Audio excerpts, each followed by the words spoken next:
Pinku, how are you?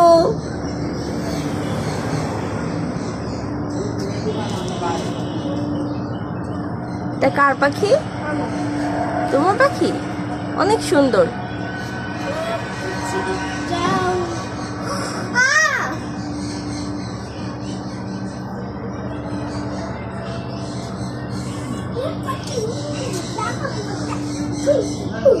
এই সেটা আমার